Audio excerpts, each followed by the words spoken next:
नारळ कापण्यासाठी तुम्हाला अडचण येते तर मी एक 14,000 रुपयाचं एक मशीन आणलंय। ते अत्यंत उपयुक्त असं नारळ व्यावसायिकासाठी हे जुगाड आहे। तर बघूया ते कशा प्रकारचं जुगाड आहे। म्हणजे नारळ कट करून दिल्यावरती मलाई काढायला खूप प्रॉब्लेम होतो, तर ते सोपं करण्यासाठी आम्ही एक मशीन मागवलं आहे कोयंबतूरवरून।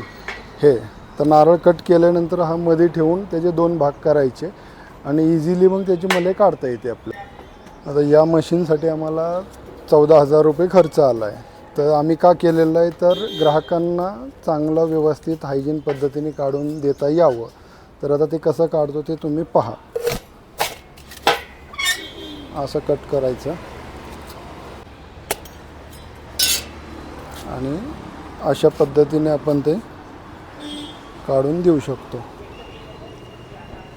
एकदम कमी वेळामध्ये आणि व्यवस्थित, जास्त हँडलिंग न करता ते देता येतं।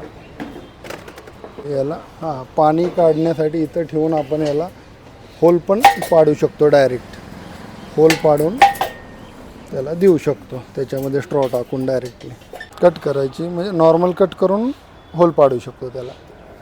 मशीनाचा हे ब्लेड हेवी आहे, त्याचं वजन आहे, त्यामुळे नारळ इझिली कट होतो त्याच्यामध्ये।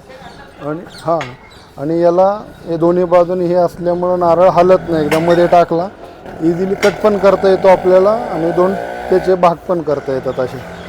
पूर्ण मशीन हे स्टेनलेस स्टील आहे, त्यामुळं गंज वगैरे लागायचा काही विषय नाही आहे त्याला।